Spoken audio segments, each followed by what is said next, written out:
Israel தாக்குதலில் கொல்லப்பட்டதாக கூறப்பட்ட அபு உபைதா. சில மணி நேரங்களில் அபு உபைதா பேட்டி. இஸ்ரேல் வீரர்கள் பலி.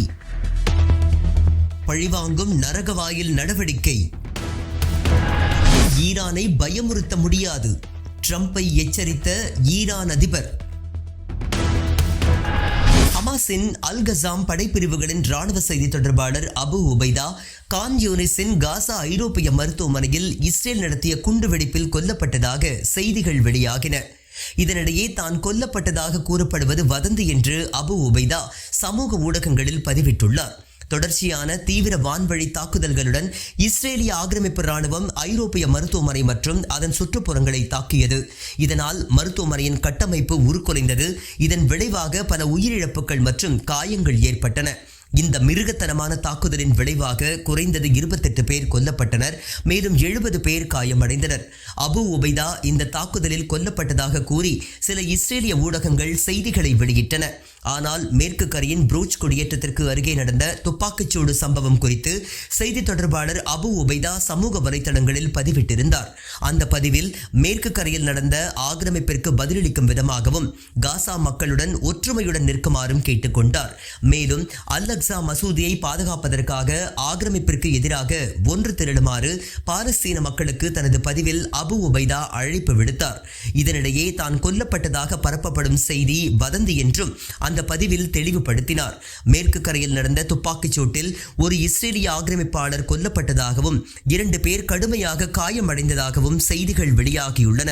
அபு உபைதாவின் பதிவிற்கு பிறகு இஸ்ரேலிய ராணுவ வானொலி கான் யூனிஸில் குறிவைக்கப்பட்ட மருத்துவமனையில் அபு உபைதா இல்லை என்பதை உறுதிப்படுத்தியது. கிழக்கே இஸ்ரேலிய படைகளுக்கு எதிராக தங்கள் படை மேற்கொண்ட கொரில்லா எனப்படும் பதுங்கியிருந்து தாக்கிய காட்சிகளை அல் கசாம் படைப்பிரிவுகள் வெளியிட்டுள்ளன. மேலும் அல்-குட்ஸ் படைப்பிரிவுகள் இஸ்ரேலிய குடியிருப்புகளை நோக்கி அதன் ராக்கெட் தாக்குதல் காட்சிகளை வெளியிட்டுள்ளன. ஹமாஸின் ராணுவ பிரிவான அல் கசாம் படைப்பிரிவு அதன் நரக வாயில்கள் நடவடிக்கைகளின் ஒரு பகுதியாக ரஃபா நகருக்கு கிழக்கே இஸ்ரேலிய ஆக்கிரமிப்பு படைகளுக்கு எதிராக சிக்கலான பதுங்கியிருந்து தாக்கும் வீடியோ காட்சிகளை வெளியிட்டது. அல் தன்னூர் சுற்றுப்புறத்தில் நடத்தப்பட்ட தாக்குதலில் வெடிக்கும் சாதனங்கள், கவச எதிர்ப்பு எரிபொருட்கள் மற்றும் துப்பாக்கிச்சூடு உள்ளிட்ட பல்வேறு போர் உத்திகளை பயன்படுத்தப்பட்டுள்ளனர். இதன் விளைவாக இஸ்ரேலிய படையில் 2 கொல்லப்பட்டனர், மேலும் பலர் காயமடைந்தனர். அதேபோல இரு வெவ்வேறு தாக்குதலில் இஸ்ரேல் படை பலத்த சேதமடைந்தது. முதலாவது தாக்குதல் ஒரு வீட்டிற்குள் ஒளிந்திருந்த 12 வீரர்களை கொண்ட இஸ்ரேலிய பொறியியல் பிரிவை குறிவைத்தது. இரண்டாவது தாக்குதல் அல் தன்னூர் பகுதியில் உள்ள உமர் இப்னு அப்துல் அஜீஸ் மசூதிக்கு அருகில் சக்தி வாய்ந்த வெடிகுண்டு சாதனம் மூலம் 7 வீரர்களை கொண்ட இஸ்ரேல் தரைப்படையை குறிவைத்தது. இந்த நடவடிக்கைகள் இஸ்ரேலுக்கு நேரடி இழப்புகளை ஏற்படுத்தியதாக அல் கசாம் உறுதிப்படுத்தியது. இதனிடையே ரஃபாவில் 2 சார்ஜென்ட்டுகள் கொல்லப்பட்டதாக இஸ்ரேலிய ராணுவம் செய்தி வெளியிட்டுள்ளது. ரஃபாவில் அல் கசாமின் பதுங்கியிருந்த பராக் படைப்பிரிவின் 605வது பொறியியல் பெட்டாலியனை சேர்ந்த ஒரு சார்ஜென்ட்டும் கோலன் படைப்பிரிவை சேர்ந்த மற்றொரு சார்ஜனும் கொல்லப்பட்டதை இஸ்ரேலிய ராணுவம் ஒப்புக்கொண்டது. செவ்வாய்க்கிழமை காசாவில் இஸ்ரேலிய படைகளுக்கு மிகவும் கடினமான நாட்களில் ஒன்றாக இருந்ததாக இஸ்ரேலிய ஊடகங்கள் விவரித்தன. பாலஸ்தீனிய இஸ்லாமிய ஜிஹாத் இயக்கத்தின் ஆயுத பிரிவான அல்-குட்ஸ் படைப்பிரிவின் ராணுவ ஊடகம் காசா உரையில் உள்ள ஆக்கிரமிக்கப்பட்ட இஸ்டுட், அஸ்கலான், ஸ்டெரோட் மற்றும் இஸ்ரேலிய குடியிருப்புகளை குறிவைத்து நடத்திய ராக்கெட் தாக்குதல் காட்சிகளை வெளியிட்டுள்ளது. கடந்த 2 மாதங்களாக அமைதியை கொண்டு வந்த காசா போர் நிறுத்தத்தை கைவிட்டதிலிருந்து காசா பகுதியில் பாலஸ்தீன மக்களுக்கு எதிராக இஸ்ரேலிய ஆக்கிரமிப்பு ராணுவம் அதன் இனப்படுகொலை போரை தொடர்ந்து வரும் நிலையில் இந்த சம்பவங்கள் நடந்துள்ளன. அதேபோல காசாவின் இறப்பு எண்ணிக்கை 53,000 நெருங்கியதாக காசா சுகாதார அமைச்சகம் அறிவித்துள்ளது. மேலும் அக்டோபர் 7, 2023 முதல் காசா மீதான இஸ்ரேலிய போரில் இறந்தவர்களின் எண்ணிக்கை 53,000 நெருங்கியுள்ளதாகவும் 1,19,800க்கும் மேற்பட்டோர் காயமடைந்துள்ளதாகவும் சுகாதார அமைச்சகம் தெரிவித்துள்ளது. மிரட்டலுக்கு ஈரான் தலைவணங்காது என்று ஈரான் அதிபர் பெசெஷ்கியன் திட்டவட்டமாக தெரிவித்துள்ளார். டெஹ்ரான் மறைமுக போர்களை நடத்துவதாக ட்ரம்ப் குற்றம் சாட்டி இருந்த நிலையில் தனது நாடு அச்சுறுத்தல்களுக்கு பயப்படாது என்று ஈரான் அதிபர் கூறியுள்ளார். அமெரிக்க அதிபர் டொனால்டு ட்ரம்ப் தனது 3 நாட்கள் வளைகுடா சுற்றுப்பயணத்தின் போது ஈரானை கடுமையாக விமர்சித்திருந்தார்.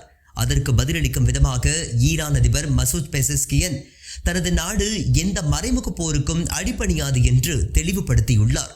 அவர் இங்கு வந்து கோஷங்களை எழுப்பி எங்களை பயமுறுத்த முடியும் என்று நினைக்கின்றார்.